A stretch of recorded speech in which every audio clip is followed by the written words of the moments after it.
yang lalu diceritakan, Raden Purbaya yang tengah menikmati keindahan sungai Cipunagara melihat seorang gadis muda di kejauhan yang tengah berlari ketakutan.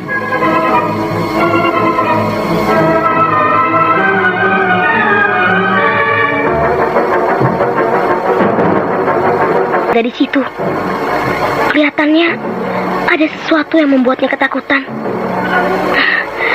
Dia kelihatannya menuju ke arahku sini. Biar ku tunggu saja di sini. Tolong Kakang Sanjay. Kakang, di manakah kau, Kang? Sepertinya wanita itu tengah mencari seseorang. Itu, tidak jauh dari wanita itu, aku melihat ada seseorang yang tengah bersembunyi di atas pohon. Siapakah orang itu? Apakah dia hendak berniat jahat atau dia melompat menghadang wanita itu? Rupanya pemuda itu adalah orang yang sedang dicari oleh wanita itu. Siapakah mereka? Apakah yang sebenarnya telah terjadi?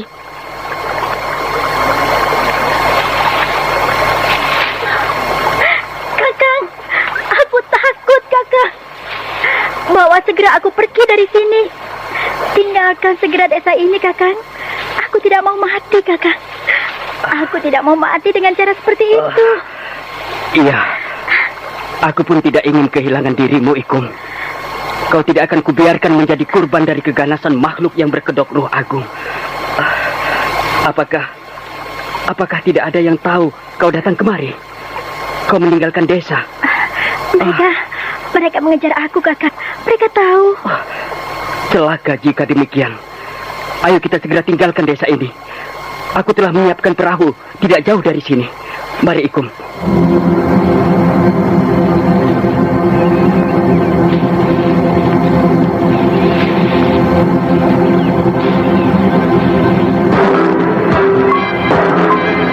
Ayo anak-anak, jangan biarkan mereka lolos. Ayo. Jangan bantu. Ayo, kalian coba melingkar. Jangan sampai terluka. Ayo, jangan cepat.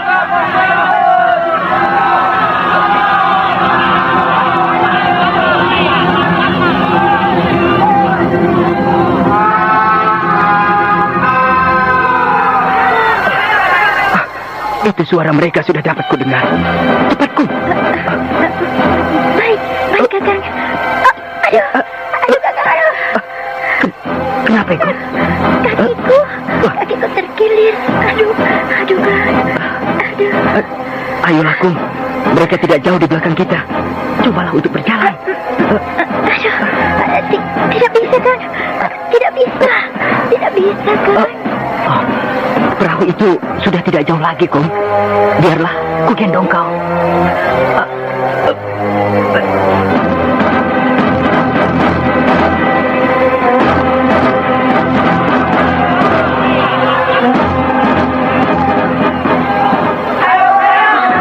Rombongan pengejarnya sudah terlalu dekat.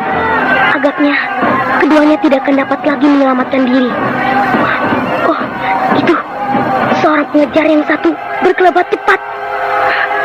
Agaknya ada di antara mereka yang memiliki kepandaian yang cukup tinggi.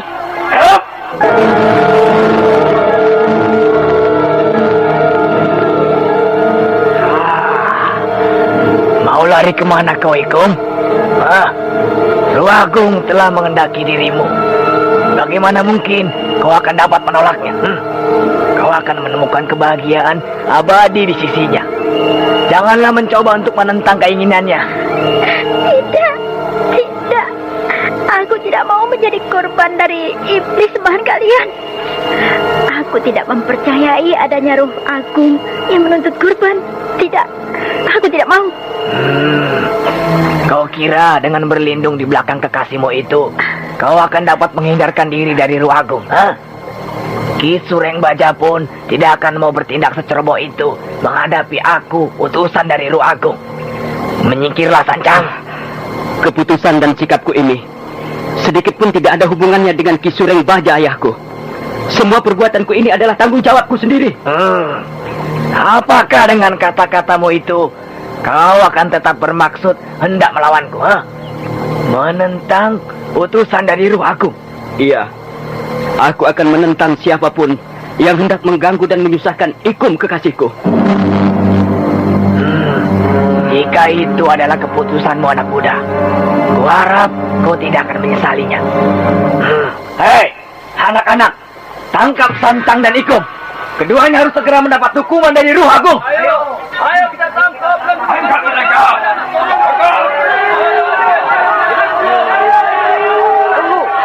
Tunggu dulu kawan-kawan. Untuk mengalahkan anak sombong itu, kukira kita tidak perlu turun tangan bersama-sama. Aku akan mencoba menghadapi pemuda yang menjadi putra dari benteng desa Kacirpan. Kau tidak akan dapat menghadapinya seorang diri, Rumpak. Anak ini bukanlah Ki Suring Baca. Benteng desa adalah ayahnya.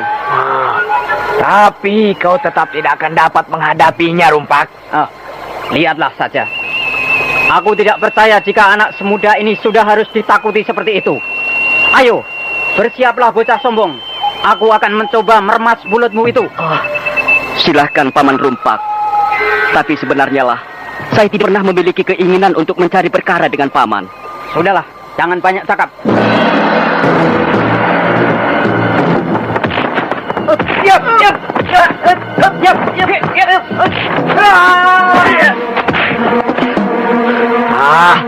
Sudahlah. Kau mundurlah, Rumpak. Kita tidak mempunyai waktu banyak untuk bermain-main dengannya. Biar aku saja yang menyelesaikannya. Tunggu dulu, Tuan Pager. Tunggu dulu. Anak ini hendak membawa kutuk bagi desa kita ini. Aku akan menghabisi anak pembawa penyakit dan malapetaka ini. Rumpak, sarungkan kembali senjatamu itu. Janganlah coba untuk menitikan darah. Hal itu juga akan membuat Ruh Agung murka. Setiap tetes darah yang tumpah di kampung ini hanyalah boleh jika semata-mata untuk keagungannya. Dengarlah Ki Guru Pager. Tidak ada satupun dari penduduk desa ini yang patuh dan rela dengan segala tindakanmu yang mengatasnamakan Ruh Agung. Mereka semua patuh dan tunduk oleh karena kekerdilan jiwanya yang tidak berani menyuarakan hatinya. Ayo, akuilah. Akuilah. Kalian akuilah kata-kataku. Kau benar-benar keterlaluan, Sancang. Apakah semua yang kau katakan itu juga merupakan sikap dari Ki Suring Baca ayahmu? Tidak. Ayahku walaupun memiliki kepandaian yang tinggi, tapi dia tidak ada bedanya dengan mereka-mereka itu. Pengecut. Sudahlah. Aku tidak mau berdebat denganmu, anak muda. Rumpak, ambil pedang di pinggang anak muda itu dan bawa ke balai desa. Diam. Diam di tempat kalian masing-masing. Kakang. Mundur kalian semua. Apakah kau benar-benar hendak mencari susah? Mundur kalian semua. Aku akan membunuh siapapun juga yang berani menyentuh Ikum kekasihku. Mundurlah kalian semua. Biar aku yang akan menghadapinya. Hati-hati, Ki Pager. Anak itu pandai sekali memainkan pedangnya seperti ayahnya. Jangan khawatir, Ki Rumpak. Mereka semua yang berada dalam lindungan Ruh Agung pasti akan selalu berada dalam keselamatan. Untuk yang terakhir kalinya, Ikum, aku minta agar kau mau menyerah dan ikhlas menerima permintaan dari Ruh Agung. Ki Guru Pager, aku sudah memutuskan untuk hidup dan mati bersama-sama dengan Kakang Sancang. Akan tetapi, aku mempunyai hak untuk hidup. Dan aku bersama-sama dengan Kakang Sancang sudah memutuskan tidak ingin lagi tinggal di desa yang dikuasai oleh kepercayaan iblis. Biarlah ayahku dan juga seluruh penduduk desa ini menerima kutuknya. Kutuk yang memang mereka kehendaki sendiri. Karena mereka sudah memuja Ruh Agung. Jika aku lebih suka mati daripada dijadikan kurban sembahan pada Ruh Agung. Baiklah. Jika demikian, aku akan memaksamu. Mundurlah Ki Guru Pager. Atau golokku ini akan menghentikan langkahmu itu. Mundurlah Ki Guru.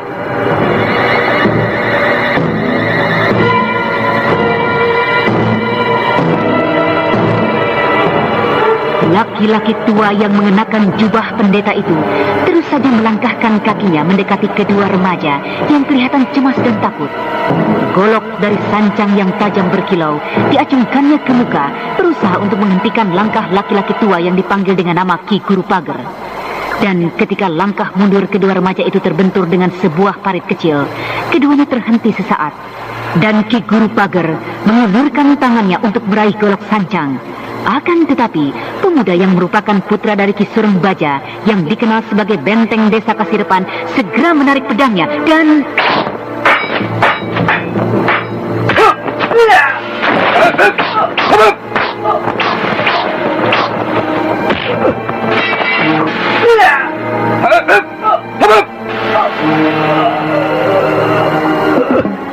Ikung, larilah cepat.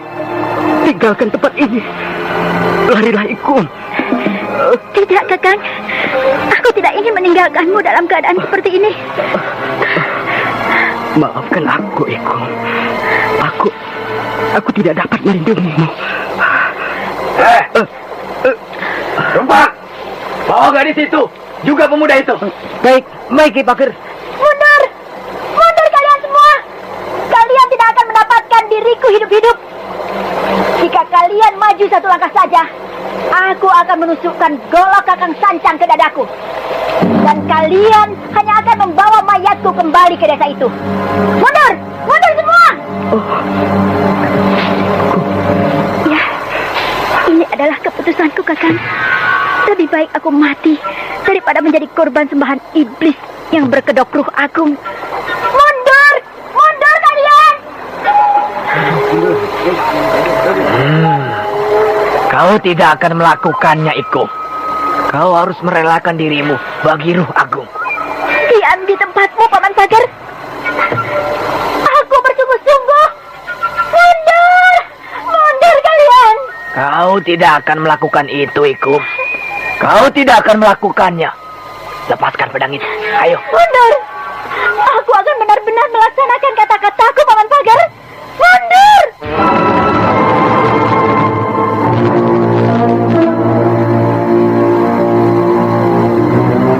Ki Guru Pager kembali melangkahkan kakinya mendekati Ikung yang tengah menekan golok kekasihnya di dadanya. Kedua tangannya bergetar dan air matanya mengalir deras di wajahnya. Dan ketika gadis desa yang malang itu sudah memastikan niatnya untuk membunuh dirinya, Raden Purbaya yang sejak tadi menyaksikan kejadian tersebut melompat keluar dari persembunyiannya. Tunggu! Jangan lakukan perbuatan itu! Siapakah kau, bocah kecil? Siapa aku? Kukira bukanlah suatu hal yang sangat penting untuk dipertanyakan. Tapi, sikap dan perbuatanmu yang tidak bedanya dengan iblis, itulah yang harus dipertanyakan. Kurang ajar.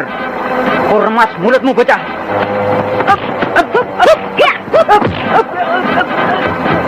Ki Pager, tolonglah aku, Ki. Setan kecil. Cepat katakan, siapa kau sebenarnya? Namaku Purbaya, dan aku datang sengaja mencampuri urusan ini. Karena aku tidak ingin wanita itu kau jadikan kurban sembahanmu. Bangkitlah, Kakak Sancang. Terima kasih, adik kecil. Kau hebat sekali. Tapi kukira sebaiknya kau janganlah mencampuri urusan ini. Kau kelak akan mendapat susah dari Paman Pager. Dia memiliki kepandaian yang sangat hebat. Jangan khawatir, Kakak Sancang. Kau akan selamat. Orang tua itu pasti akan dapat kuusir. Cukup sudah sumber itu, bocah. Kau pun akan kubawa ke desa. Dan kelak akan kuminta pertimbangan dari Ruh Agung tentang hukuman yang harus kau terima. Ayo, ikutlah aku. Laki-laki yang sangat dihormati dan ditakuti oleh penduduk desa Kasirepan itu segera menjulurkan tangannya berusaha mencekal tangan Raden Purbaya. Akan tetapi, bocah yang telah cukup banyak menerima gemblengan ilmu dari berbagai tokoh-tokoh sakti tanah Pasundan itu tidak akan mudahnya ditundukkan. Segera saja, bocah pangeran itu menarik tangannya dan kemudian dengan gerakannya yang lentur, ia kembali mengelakkan serangan susulan dari Ki Guru Pager dan sekaligus membalasnya, menyodok jalan darah utama yang berada di pinggang Ki Guru Pager. Kau hebat sekali, bocah. Siapakah gurumu? Tidak perlu kau mengetahui siapa guruku. Ah, Lepaskan saja kedua orang buruanmu itu. bocah. Kau kira dengan kepandaian yang kau miliki sekarang ini, kau dapat mengalahkan aku? Kau salah duga, bocah. Sekarang, cobalah kau tahan seranganku ini.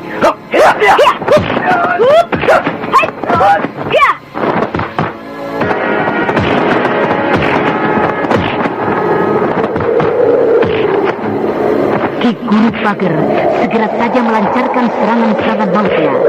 Angin serangannya menderu-deru di sekitar Raden Purbaya. Sesaat, Raden Purbaya melompat ke sana dan melompat ke sini, menghindarkan serangan-serangan dari Ki Guru Pager. Akan tetapi beberapa saat kemudian,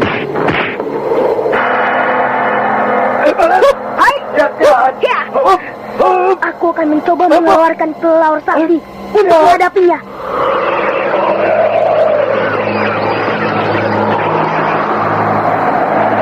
Hei, mau lari kemana kau, bocah? Aku di sini, Paman. Ayo, marilah. Dan hadapilah seranganku ini. Ah, ilmu apakah itu? Tubuh bocah itu melambung tinggi ke udara. Dan tangannya luar biasa ganasnya.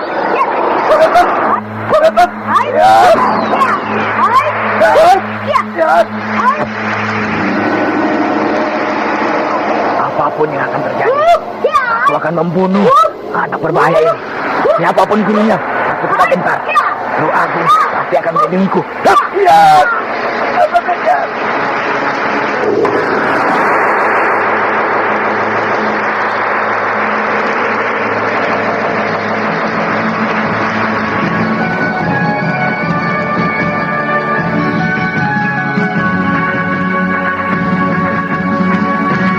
Guru Pager berusaha sekuat tenaga untuk melayani Raden Purbaya.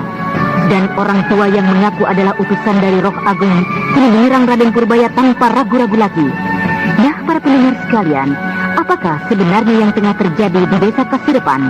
Dan bagaimanakah dengan kisah dari tokoh-tokoh kita seperti Intan Pandini, Mayang Telapis, dan Eng?